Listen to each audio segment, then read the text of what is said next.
It's botanicals in today's journal spread, using watercolour pencils and paint. I'm sharing some personal thoughts and doing some collage with beautiful papers. I've got lots of tips to share with you to make filling your sketchbook fun, so hit that subscribe button and the notification bell and let's begin. I'm drawing and painting a flower, a delphinium, in beautiful blue. I've been practicing in this little sketchbook, just trying out different supplies, so I'll let you know what worked and indeed what didn't. I want to make it really easy for you to do too. I'll share details on the supplies as I go through this, and let's begin with the choice of paper. I'm using £110 mixed media paper, and this piece is approximately 6 inches by 4 inches. That will work as a focal point on the left, leaving me space to work on the right hand side. And I'm starting with a pencil, nothing more than that, just drawing a slightly wiggly stalk, and I'm moving on to drawing the rest of the flower with a pen. The shade is royal blue. I've used them lots of times before, and you can see this stunning range of colours and also the empty spaces where I've pulled out my commonly used shades. They sit on my desk in a pot and I just pull from them all the time. The reason I've used these Inconic pens is they don't smudge, and you'll see how that's quite useful when we come to do some of the colouring. So I'm starting at the top of the flower, and I'm just taking my pen bravely, courageously for me, and adding these little buds, these little short lines and circles like that, to add the little buds at the top of the stalk. And it's very easy. You'll find it just flows after the first 2 or 3, so be brave and get your pen out and go straight to paper. And now we've added some buds like these, I can move on to these open flowers, these petals that have opened. Really, really easy. I just mix up a couple of types of flower. So I'm starting with one that is seen from the side, seen from the front, not completely open. And all we do is add 3 petals, so 3 little bumps, and then a little figure of 8. And it's a technique which works. I just had a look at what others do, and then I mix these with those that are completely open and facing me. So I add either 5 petals, so work your way round, 1, 2, 3, 4, 5 for flowers that face you, and mix them up with a 1, 2, 3 and a little figure of 8. And what we're starting to get is a sense of shape in 3D, because we have flowers that face slightly away from us and flowers that face towards us. And if there's one tip I can add overall for this particular journal spread, it's bringing together a mix of those side-facing flowers with the front-facing ones that just took me to another level. I've not done it before, this is the first time, but just having a go, it works. So you can see I'm just working down, maybe adding these in a slightly cone shape, so it's wider as we work down that pencil stalk. Just adding one in a figure of 8 from the side there, so 3 petals, figure of 8 underneath. There's my little figure of 8. And mix them up, no particular formula, just do whatever works for you. And I said the benefit of the Inconic pens was that they don't smudge. Unlike some of the examples in that sketchbook that I showed you where I did smudge them, these work beautifully, and for someone who's impatient, which is me, it means I can press on and keep going all in one go, not have to walk away from my desk and wait. I'm taking a real brush pen in the same shade of royal blue and putting a couple of squiggles of that onto this acrylic block. And the reason I do that is when I come to add the pigment, the colour to the paper, I find that this gives me plenty of control, which is what I want when I'm painting a flower. And all I'm doing at the moment is using the pigment in that Inconic pen in the royal blue of the outlines of the petals and the buds, wetting it and gently dragging some of the colour just towards the centre of those flowers. So at this stage I haven't added any other pigment from the real brush pen, but I'm building up a bit of a layer, a bit of depth, a bit of colour. And another tip I would share is if we allow ourselves the patience to go through some of these steps, as opposed to just adding lots of paint to the flower to begin with, I feel like the magic is allowed to happen. The paints and the paper work together and do so much of the job for us.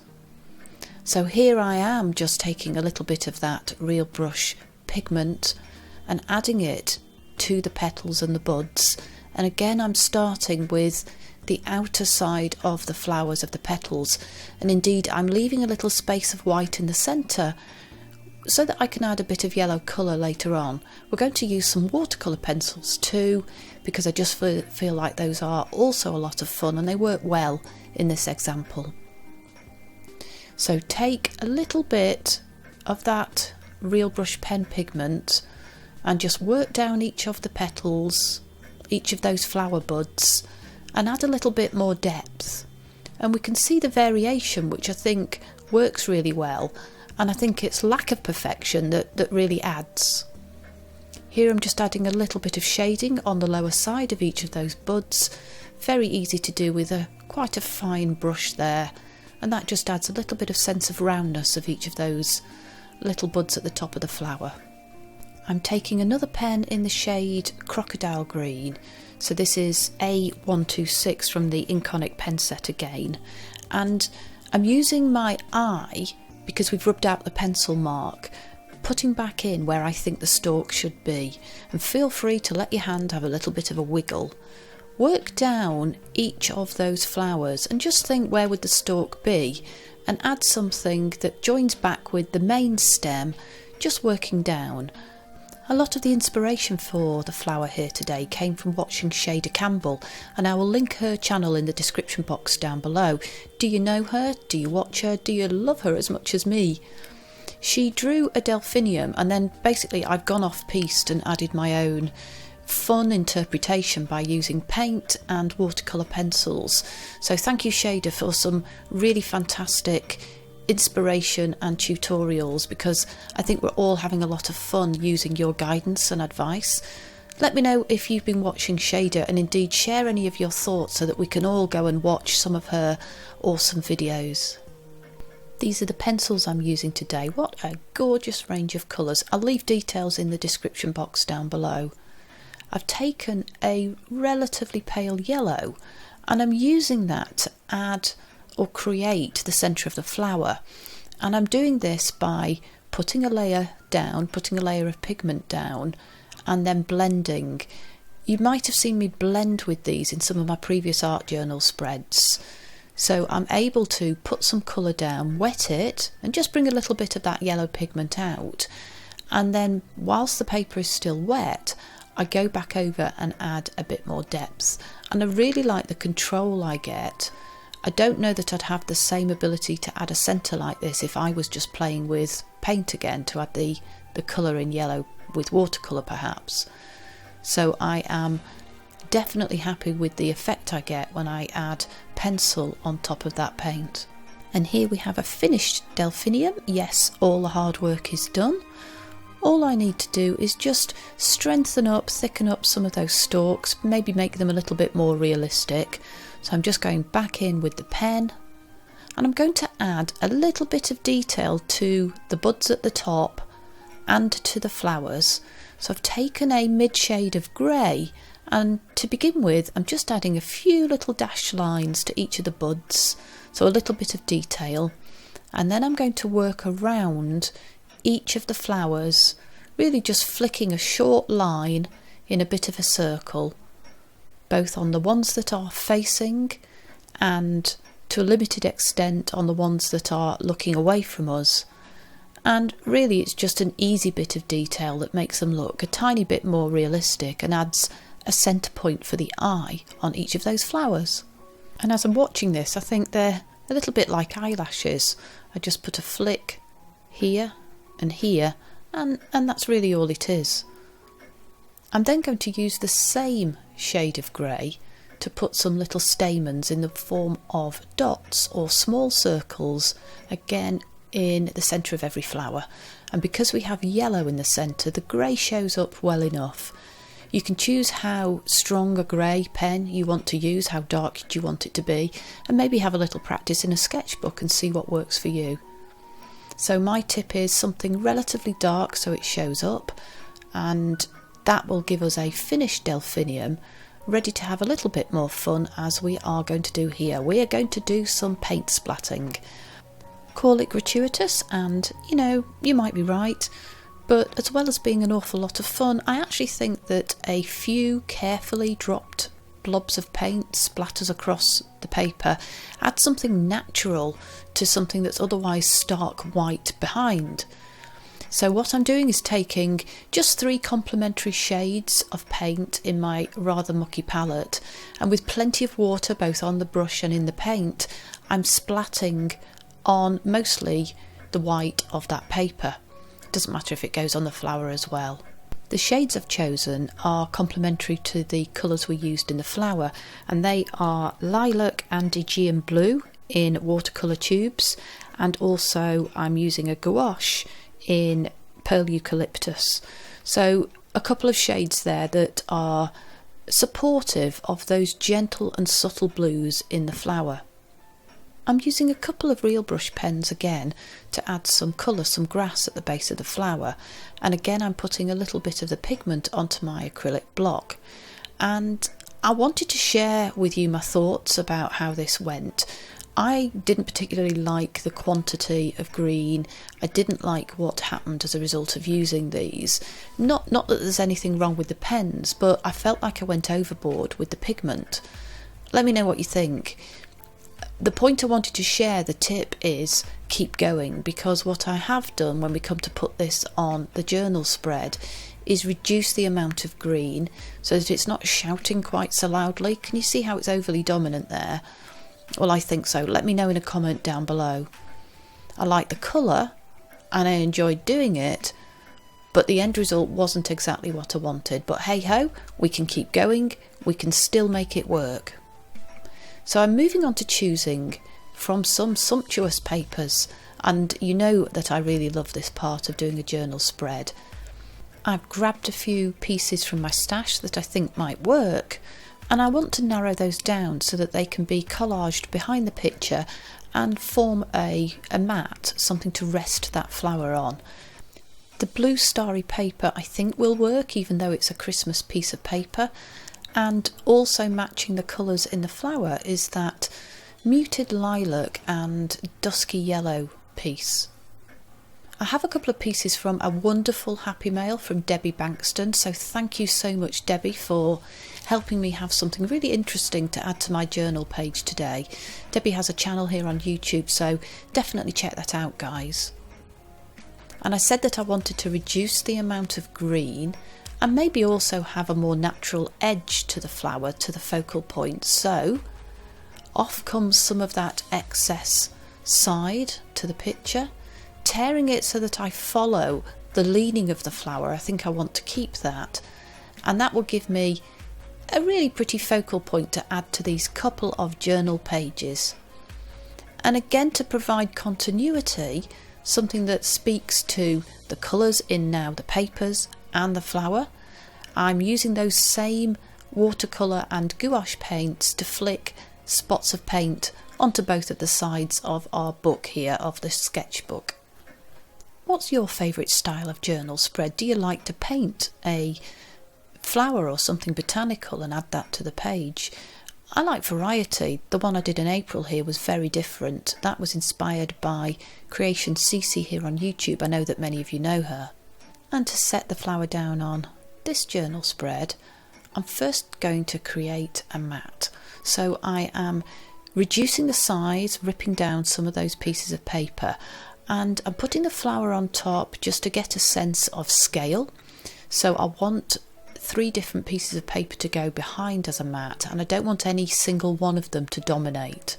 This one tones beautifully with the royal blue that we used in the flowers there, so that works really well. I also have the spotty page, and that can balance behind it on the right, but to begin with, when I look at that, it's still too big, so I'm just gradually looking to see what I like and reducing positioning until I get what I want. What could be better than a little piece of vintage book paper? Do we like our book pages in our collages and in our junk journals? I do. So sticking it down, just really easy 3 pieces of paper, and I feel that that's enough. What do you think? I had a lot of fun recently making these little collage cards, incredibly simple, fun and really useful for putting in your junk journals, so I think I'll be doing a fair bit more collage in the weeks to come. And now I've positioned the papers where I want them, I've layered them, and I'm just sticking the edges down of that delphinium. I want to add a border, and as I look at the page at this point, I feel that adding a border will make me feel more confident about the rest of the spread. And I don't know if that makes sense. Let me know in a comment down below. It's something I do that just helps me with the thought process. It's a bit like an exam. Do the bits that are easy and leave some of those harder bits for a slightly later stage when that's the only thing you need to think about. And I know that a border is relaxing, simple and easy. So I'm adding this ribbon border where I just draw a couple of wiggly lines that go over each other now and again, and I fill in a tiny little square working around it. So I'm using the same pen in royal blue, and as I'm filling in those little squares, my brain's just ticking over thinking about what I'd like to put on the right hand side. I have 1 or 2 thoughts, and I've chosen that guest check from Debbie to go on the right hand side. But I don't have everything planned out. There is an organic process to this, and I think that's a really great way of getting a result that works for you. So have some sort of thoughts in mind, maybe when you begin, but definitely allow yourself to freewheel, to do what comes to mind, whatever inspires you as you go through creating your page. I'd love to know your thought process as you fill a journal spread. Let us know in the comments down below what you do to put together the design, and how much is it made up as you go along versus having a really clear vision before you start. This month's journal spread for May is all about gratitude, so I'm just writing that under the focal point under the flower, and I'm quickly jotting down just the dates for the month of May in a black pen, spreading them out so that I have just enough room as they tumble down the page there. And this column of numbers will be what I use for just important dates, just key things I want to remember in the month. I really like the guest check, and this is going to be a little bit of detail on the right hand side. The paper, I don't know if you can see it, just has a very, very pale teal shade in the centre, and that's breaking up the white on the right hand side as it sits on that paint splattered page. I'm journaling 3 things to be grateful for in the month of May, and I've structured these in a way that maybe you want to use too. So I'm writing some thoughts using yesterday, today and tomorrow as the ways of cutting that up, breaking those thoughts down into 3 different points. So although we're in a world today of great challenge and change, some things that happened yesterday I feel I'm really grateful for because they're definitely helping me here today. And my example is learning so much from Christina Werner on her YouTube channel here. I'm playing with colour and I'm playing with paper in a way that I couldn't have done if I hadn't watched her card making videos. So definitely something to be grateful for about yesterday that's helped me put together this journal spread today. And I also wanted to make a point about where I feel I am today, which is part of a joined up network here on YouTube. It's just amazing. We've been able to put together collaborations and share videos and just generally hook up and have a lot of fun. So I'm just using my little blue pen there in matching ink to make a point about that. My third point is forward looking and thinking about tomorrow. What can we do to be grateful for that will be maybe really exciting and maybe a little bit daring? So I'm grateful for all of the technology we have around us, and I'm going to use this to have a go at Instagram TV. I think we'll have 0% tax on that and 100% fun. So I'm sharing a point here that I think I'll do that. Let me know if you think I'm mad, or even whether you already do it yourself. So Instagram TV, should I do it? Let me know. I'm adding a few little doodles on the side of the check here, again using the same crocodile green in an Inconic pen. If you've enjoyed this video, then check out my other journal spreads. I've done a few botanical ones which I think you might enjoy. And hit the subscribe button and that little notification bell. I hope to see you soon.